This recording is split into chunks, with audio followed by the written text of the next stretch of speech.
This is ProVG. Welcome to my channel. Today we are talking about very engaging topic. Three money rules they should have taught at school but never. That's the topic. So first understand that you imagine topping in your exams, getting a degree, landing a job, and still struggling with money. That's because most of us were never taught how money actually works. But how many hours were dedicated to teaching us how income calculator works, how compound interest can make us rich or keep us trapped in debt? According to the National Center for Financial Education, in their latest financial literacy survey, only 27% of Indian adults are financially literate. It means 73% of us are navigating the financial system blindfolded. Globally, too, many students lack practical financial skills needed for real life decisions. School taught us how to work for a salary. It didn't teach us how to make our money work for us. So today we are fixing that.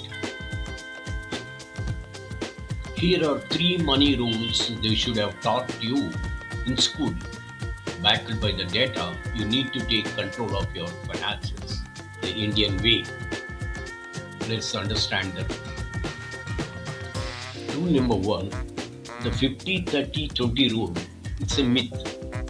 Actually, it is 50-25-25 or the Mumbai rule. If you have ever Googled how to budget, you would have seen the famous 50-30-20 rule. 50% on needs, 30% on wants, and 20% on savings. It's simple, it is American. And for the average Indian earner, especially in metro cities, it's completely unrealistic. In India, the definition of needs is much heavier. Between rising inflation and urban rents, a 2023 report by RBI indicated that household consumption expenditure on essential items like food, housing, fuel, healthcare can eat up to 50 to 60% of your monthly income for the above average urban family. 50% to needs like rent, groceries from the Kirana store or big basket, electricity bills, internet, petrol, EMIs for essential appliances. This is your survival cost. If this is going above 50%, you need to either increase your income or consider moving to more affordable area. 25% to savings and investments. This is your ticket to freedom.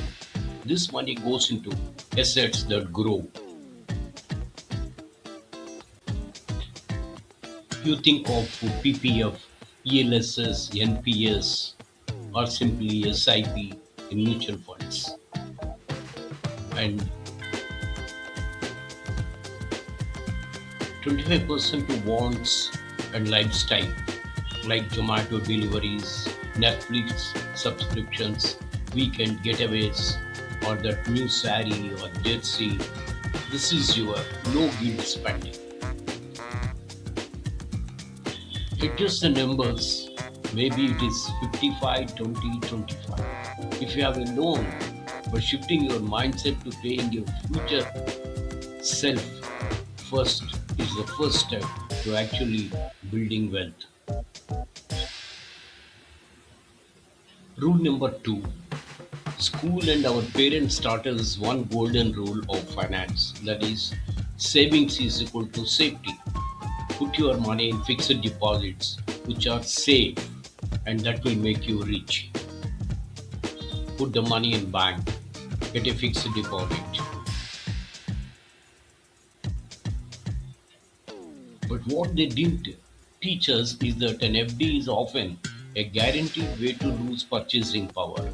Right now, the average FD interest rate is around 6 to 7%.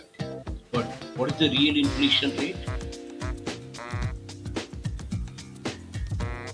If you factor in the rising cost of housing, education, and healthcare, your personal inflation is likely to closer to 8% to 10%. If your money is growing at 6%, but prices are rising at 8%, you are actually losing 2% of your wealth every year. Then, what is your real rate of return? Look at the data.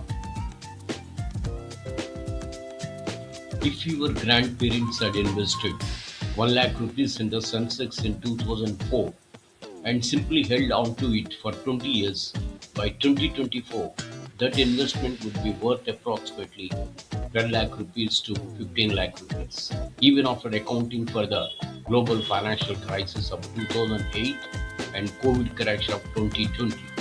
That's a rate of nearly 12 to 15% per annum. That is power of early investing.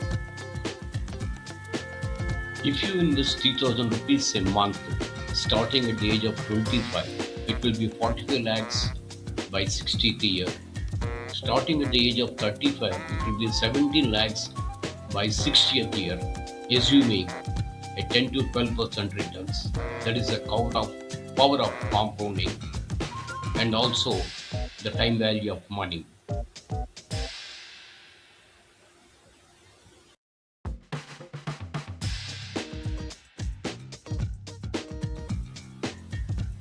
You just need to start a SIP in a Nifty 50 index fund or a solid large cap mutual fund. Stay invested for 10 to 15 years and ignore the news.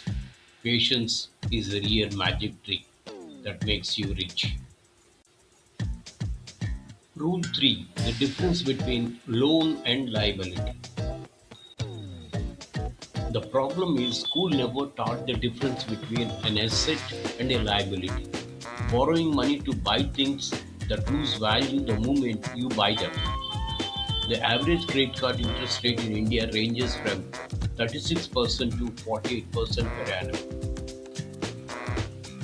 If you buy 50,000 rupees smartphone on your credit card and only pay the minimum due every month, that phone will end up costing you closer to 80,000 rupees or more.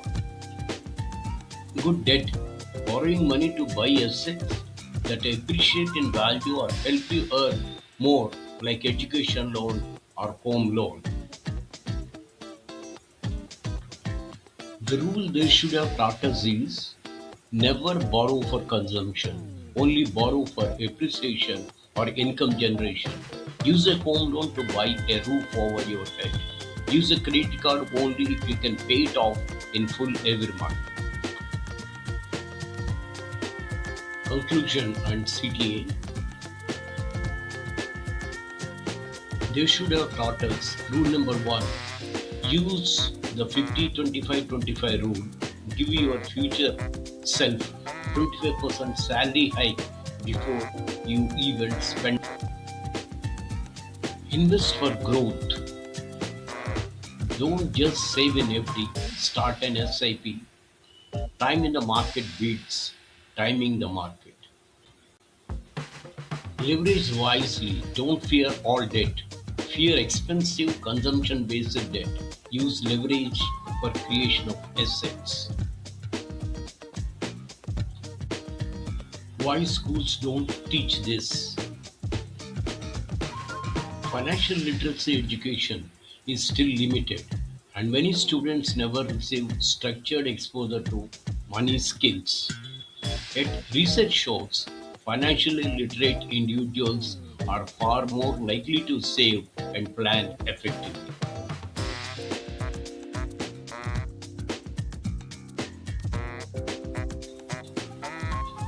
Which rule do you wish you would have learned earlier? Comment below. And if you want simple, practical money lessons, subscribe for more.